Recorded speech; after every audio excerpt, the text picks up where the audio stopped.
All right, I got to get some more. About 7 hours. Yeah. Wow. So then if That lasts for a while. you don't have it, you're in a panic. You're not high that whole time, but you're not sick. You know what I mean? Right. It's 6 or 7 hours before. And after a while, you stop getting high, right? It's just like you're just not sick. Right. Anymore. Exactly. Is it like smoking pot, except extra? It's way different than weed. It's way different than weed. Is almost like, to me, almost like an acidy type of thing. Like it makes me trip. Weed. Heroin is like. Weren't you tempted to shoot it once in a while? No, never ever. I just hate them. I can't look at a guy putting a needle in anything. Yeah, that's disturbing. It's gross, but that's why I said, like, my mother, man, she's just like she's just like a general. She just sat. She when I was shaking, she would hug me and say, Do you call your mom and say, "Listen, Mom, I'm in a bad way. Get over here"? Like, well, she would hear me not on the show. She would hear me not on the show. So she could tell. Right. Yeah, so there's like, what's wrong? And of course, with my history, so I was just taking the phone off the hook. Oh. And then, so I said to this doctor, I reached out for this doctor at an old rehab where I went years ago, and this guy, I left a voicemail. I said, listen, my name's Artie Lang. I gave him my general information, and I said, this is what I'm going through, and I gotta detox somehow, professionally maybe. So Thank God you knew to do that, right? I told him, I told the guy that you have to. When the guy called back, he said, "Listen, I'm a big fan, actually, and everything's confidential." But he goes, "I've been hearing you haven't been on the show, and you got to get back there Monday." And I explained to him the movie situation. I said, "Yeah, I have to be at work Monday morning for a lot of different reasons, and I don't have time to detox." He goes, "All right." He goes, "I'm gonna come and examine you first, but afterwards, I'm telling you, I got a miracle drug." And he turned me on to this Subutex, which you just put it under your tongue and it dissolves. And he goes, "Believe me, in 20 minutes you're gonna feel better." And when you're in that position, you don't believe anybody. I'm like, Right. dude, nothing's gonna happen in 20 minutes. And sure enough, maybe it's even a psychological thing. Everything. Yeah. The sweating, the vomiting, everything goes away. So he called in the pill to the pharmacy at 1:00 on a Sunday. I went and got it, and by like 2:30, I was fine, and he had examined me, and I was in work the next day. Wow. And do you carry them sort of as a security blanket? Yes, just like. But you don't need them feel anymore. better. Well, No, let me ask you something. I wean now myself off of them, but I don't need them. But if the feelings come back, Yeah, because now you're going back out on the road again. not as much as I used.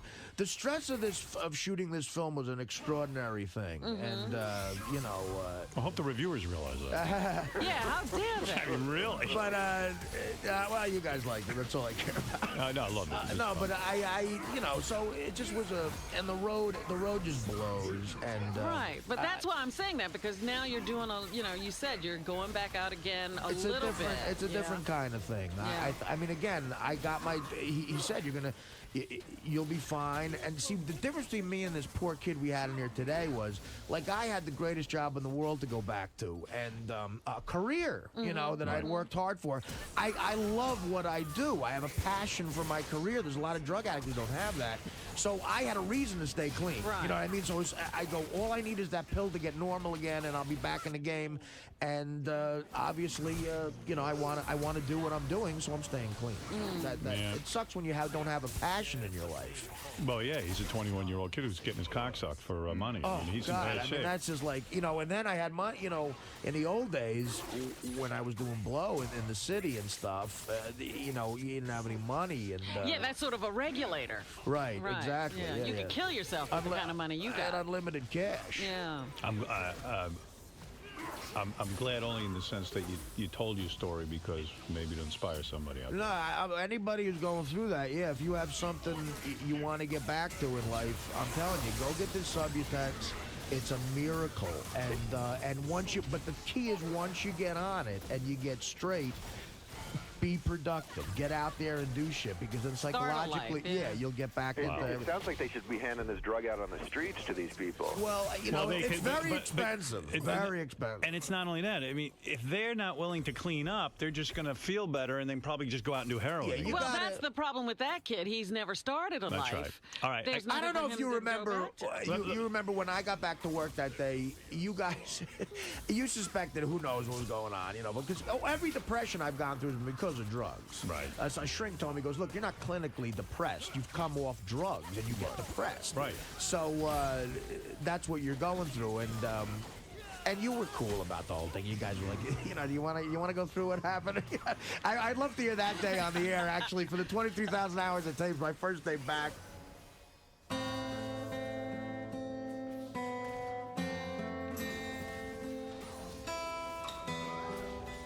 Hey, by the way, there's the voice of Artie Lang back, feeling better. Do you want to make a statement, or you just want to skip it? I don't care. I was interested because you started talking and I heard some chuckling because I thought maybe we should just take attendance this morning and see who's here.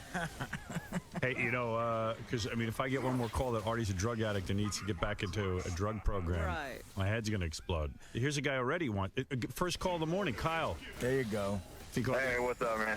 Here it says Kyle thinks Artie has a drug problem. Right. Yes, he does. He seriously does, man. Come on, Artie, dude. Artie, tell the guy. It's not drugs, but drinking did play an issue in my latest going nuts session. Oh, really? Well, I mean, I went a little nuts, yeah. Not like cabbie nuts, but still nuts. Bummed out But nuts. drinking had something to do with it? I mean, I've Or been did you really, use- really stressed out. Yeah.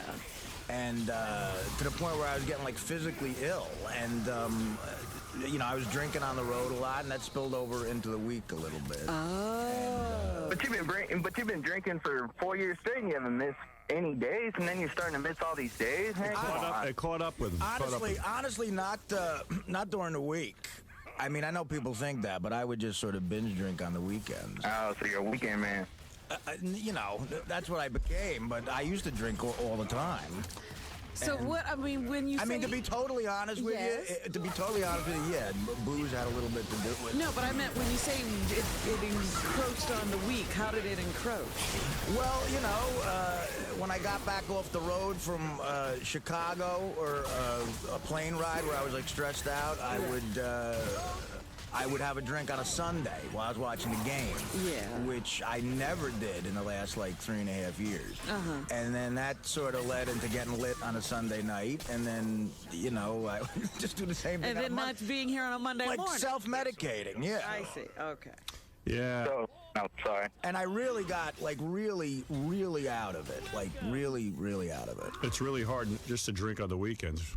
You know what I mean? Well, especially if you had a drink during the game on Sunday. Well, especially if you have a drinking problem. So, you know, I mean, Thank you. it kind of sucks to limit it. I mean, if you got a problem, you'd like to have it all week. Why control your problem? Controlling your problem means you don't have a problem. But believe me, in fact, I didn't start doing coke again. If I start doing coke again, it would be I'd be like somewhere in, I don't know, La La Land. Mexico. Well, that's good to hear. Yeah, no, he doesn't have a drug problem. No, I do. I always will. You know, that's what they teach you Oh. in rehab. You'll always have a drug problem. But Isn't the problem getting the drugs? No, not at all. what Hunter S. Thompson said. Right. To quote a great man. Yeah, I have a drug problem. I can't get any. Yeah, my problem isn't the drugs. It's I can't get them. The police are my problem, he said. Yeah, they make them so hard to come by. They keep the drugs from me. Well, it's good to have you back, my friends. No, well, look, I'm sorry about the hassle I put you through. And, Well, I still don't understand. I mean, like when you say that you got really messed up. what like is I that? couldn't function. Like you know, like really, like mentally just out of it, just gone. Really? Yeah. What does that look like? Wow. You like lay in bed all day? It just looks like this with my hair a little more messed up. You know? Did you lay in bed all day? A lot of it. I mean, I wasn't up like exercising or anything. Just stayed in the house, stayed in bed. Not really eating. Yeah. That's good. Yeah, I know. But one thing it does do. You look good. I'm the thinnest I've been in years. Wow. I knew something was wrong when Artie looked at me and he went into devil eyes and he goes, Artie's got to do what Artie's got to do. Right. Oh, that was the worst day. That was the worst day. Artie's got to get heroin. Artie's gonna do what Artie wants. Were you like in a panic to get a fix like that? You remember that? Do you remember that day? Yes, well, there was a bunch of things. Like that's why I asked that kid. I go, dude, do you have anything on you now? Do you have the money or the bag? And he's like, no. And that's absolute terror. Yes. And did you have a regular guy? Like, did you run out of the station to a regular guy? Did you hunt somebody down, or like how do you do that? But I think this is a bit of letting go. anymore, man. You know, when you're keeping that stuff secret, it's still a part of you. Yeah, it's true. It's still a part of I just want to say I'm really gay. you. You were need to funny, top 'em, huh? trying to pretend that you were going to make a revelation and you wet your pants. Yeah. Beth looks at me and goes, "You have pee stains on your pants." And I'm like, well, it's because I dribble. I don't know. You know, I go, that's not pee. His last revelation was that he had plastic surgery. This revelation is that he's getting older. but honestly, you know what? I think I like telling the story because it shows the kind of person that Dana, my mother and sister are. About how they were like such. Is that why you're feeling so bad about Such it? angels. I mean, Is literally. that why you break up so hard? Because she was there for you and you feel kind She's of like... the best. I mean, really, my mother and sister. When I look at the face, I see like an angel. And there's a time and a place to maybe get this off my chest, and I guess it's interesting and everything, but I do regret saying this. Hey, Artie, Yeah, I can't take it back.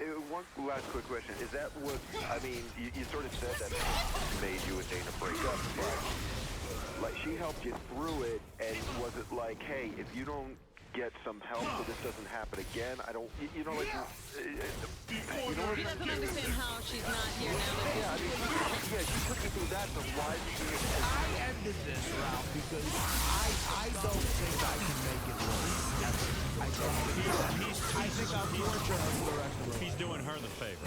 And in my head, that's what I think. afraid something else is going to happen, you're going to put her through hell again? She didn't know anything about it, and like I say, you withdraw. It's not a social drug, so I wasn't coming over. I was like, you know, instead of going, I would just say, look, I'm tired. I want to go out tonight.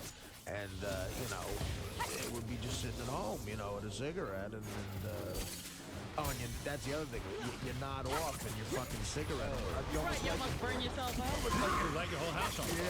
Yeah. That happened. I got burned all over my fucking. You better get a assistant when you go on the road, just somebody to hang You're around. like Smokey. Yeah, guy to get the coach. Smokey, that guy Joe Walsh has. Yeah. Somebody, man. So I mean, I've just gotten to a point in my life where at 30, I just really feel like anybody. Unfortunately, my mother and sister are tied to me emotionally, and I feel so sorry for them because you know, I don't want to torture anybody else. You know, I really feel bad for my mother and sister that they are attached to me. They love it. They get Yeah, they need something. They're thrilled. They need something to do. They're really happy about it. No, All right, thank you, Ralph. All right, bye-bye. really I got upbeat show. Let's hear Mike Walker bark now. Penny Crone and Steve Langford are fighting off of the Artie exclusive. Yeah. A fight just broke out. Leave him alone. A fight's gonna break out when I go out there. I was making a joke. Artie, do you like heroin? Artie, He had the white monkey on his back. Again, there's a time and a place for this, but I hate Joey, what do you want? Joey Boots wants.